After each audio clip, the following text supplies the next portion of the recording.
Okay, Badger, tell me a little bit about this lever lock. Okay, have you ever jacked the live round out of your gun? I have, just the other day. All right, well this little device here, let's say you're at shooting at target number 3, and you lever that round in and you pull that trigger and you shot target number 3. Now then you jack that one out and you jack the fresh one in, and instead of pulling the trigger, you decide to jack that out. Whoa, I can't jack that out because the lever lock is interfering. Now the way this works is, it's a little L-shaped device. It slips in behind the lever.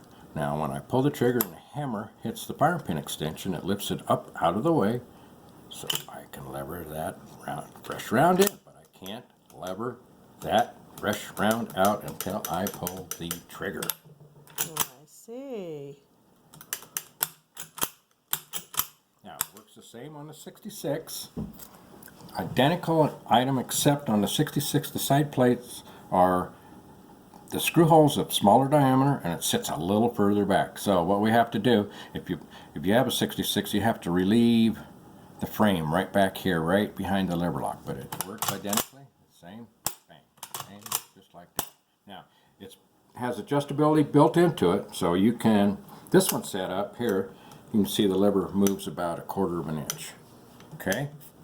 And this one's set up, it moves about 5/8 inches. So depending on whereabouts in the cycle that you're having problems jacking them out, you can adjust it. Now on this one here, you can see if you jack them out real early and you're not closing the lever entirely, then you can trim the nose of the lever, okay, and that'll let that move, let the lever fall in behind, the lever lock fall in behind the lever a little quicker. Okay, now that's while you're operating it. How about installing this in the guns? Are they hard to install? What happens there? They're pretty easy depending on your short stroke kit. Now there's a lot of variables when you are dealing with this. There's a lot of variables in the short stroke kits, in the firing pins extensions, in the hammers, in the triggers, and the frame thicknesses on the Ubertis can vary up to 50 to 60 thousandths of an inch. So that's all addressed in the instructions. And depending on what short stroke kit you have, you should be able to do it. It will not work, unfortunately, with cut and weld short stroke kits.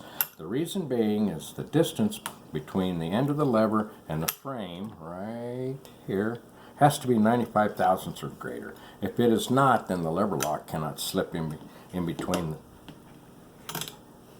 the lever and the frame. So on the cut and welds, they take the lever and they bend it and they make it a little bit longer, and so that clearance right there is basically non-existent on a cut and weld. And that just about covers it. There's a lot of variables involved in installing these, but I have a set of instructions that are very clear and should cover any problems arising. Other than that, it's pretty much a drop-in part with just minor fitting.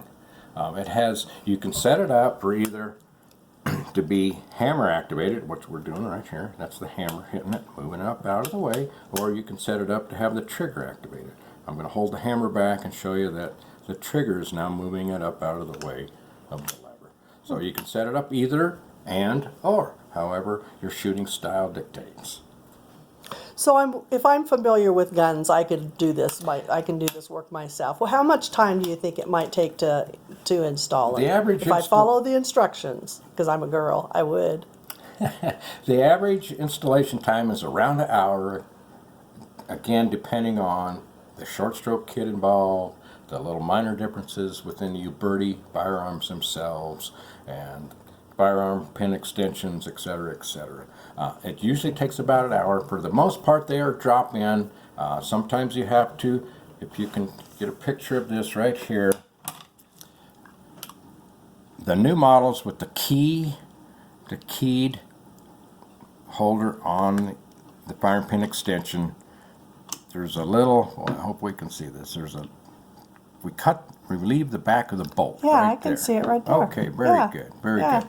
So on this one here, I left it alone just to show you, and this is an old pin model, but there's just a little bit of difference again. So when I'm Oh, bringing yeah, it that forward, almost bringing it touches. forward, it will touch Yeah, and then right it slides off. there, and then I it slides see off. that, huh? So we recommend that you bevel the end of the bolt like we did on the 66 here. And like I said, on the keyed ones, the new keyed models, you have to bevel quite a bit off to make it operate. But it's not a big deal. That's it's not any point on the bolt that it's going to have a issue for strength or anything else. It's not a problem. So it's just an installation.